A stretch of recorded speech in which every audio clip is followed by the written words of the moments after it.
Hello everyone, welcome to our new blog. তো কেমন আছো সবাই? আশা করি সবাই ভালো আছো। আমিও মোটামুটি ভালো আছি। তো আমরা যাইতাছি এখন মাতার বাড়ি, কারণ মাতার বাড়ি যেতেছি। আর তোমরা দাদা আবুর কুলে রাখছে, আমি ওইদিকে রেডি হয়েছি গা। আর আমার শ্বশুর শাশুড়ি গাড়ি তুলতেছে, গাড়ি রিজার্ভ করা হয়েছে। আমার দিদাও গেছে, দিদাও কোনো দিন মাতার বাড়ি দেখছে না, আমার শ্বশুর শাশুড়ি তারাও কোনো দিন দেখছে না। তো আমরা দেখো এদিকে আয়া পড়লাম মাতার বাড়িতে। আয়েসিরা দোকানে ঢুকলাম, পেরার দোকানে। তো ঢুকে সেরা মাল লেগে এদিকে বুক লইতেছে, আর এদিকে একটা জবা ফুলের মালা লইলাম।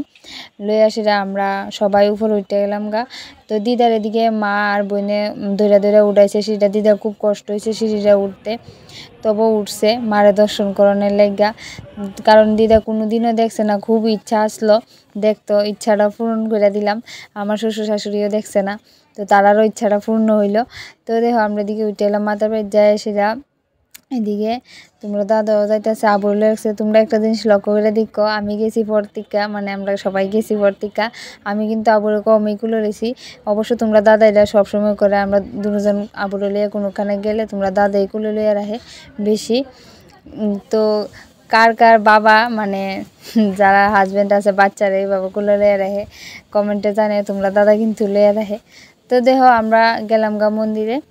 তারপরে মন্দিরে আগে মন্দিরটা মানে একটু ঘুরে টুরে দেখলাম, দেখে সেরা তারপরে একটু মার কাছে গেলাম, মারে একটু প্রণাম টনাম করলাম, তোমরাও দেখাই দিলাম।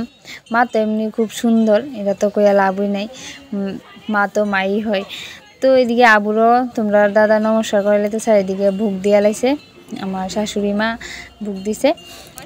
আর এদিকে আমরা ভোগ টুক দিয়া নমস্কার কইরা মার কাছে তা আশীর্বাদ লই আয়া পড়লাম। এদিকে চরণামৃত লইতাম আর ফোঁটা লইতাম।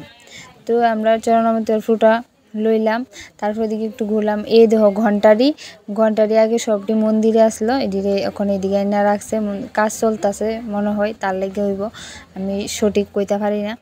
খুব সুন্দর লাগে মাতার বাড়ি, এমন একটা জায়গা মানে স্থান আর কি, মানে এটা গেলে আলাদাই একটা শান্তি লাগে। তোমার যদি মন খারাপ থাকে, তুমি মার কাছে যাইলে দেখবা তোমারও খুব মনটা শান্ত হয়ে গেছে। আমার তো মাতার বাড়ি গেলে বাড়িতে অনেক ইচ্ছেই করে না, মনে কয় এদিকেই বয়ে থাকতাম। আর এদিকে দেখো হঠাৎ করে নেমে গেছে বৃষ্টি। তো এদিকে দেখো কবুতরটি কি সুন্দর করে বয়ে রয়েছে এক লাইন দিরা।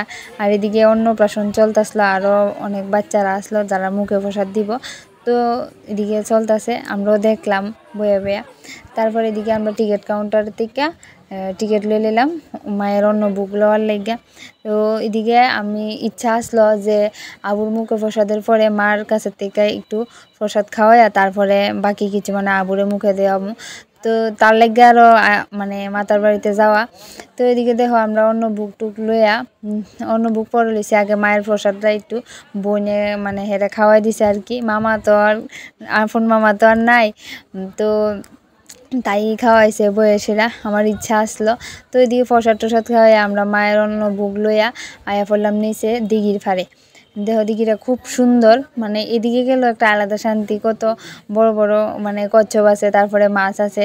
একটু ধরলাম, ধরা নমস্কার টমস্কার করলাম, কইরা তারপরে তোমরা দাদা আবুরও লয়ে এসেরা মানে এদিকে খাওয়াইতেছিল। আমি আবার চেষ্টা করছি, কিন্তু আমার খুব ভয় লাগে। তোমরা দাদা আবার এটি সুন্দর করে খাওয়াইতে পারে। আর এদিকে এত সুন্দর লাগে, মানে তুমি খাওয়ালে এলে সব এক জায়গাতে আয় করবো। তারপরে মাস্টার সিরে খাওয়াই আমরা আয় পড়লাম আমরার দোকানে। তো আমরার দোকানে আয়সিরা দুই বোন মিললা দুইটা আমরা লয়ে নিলাম। তো লেসিরা দুই বোনে আমরা খাইলাম, তারপরে খাইলাম এদিকে দই ফুচকা। তো ব্লগটা এতটুকুই, দেখা হইব নেক্সট ব্লগে।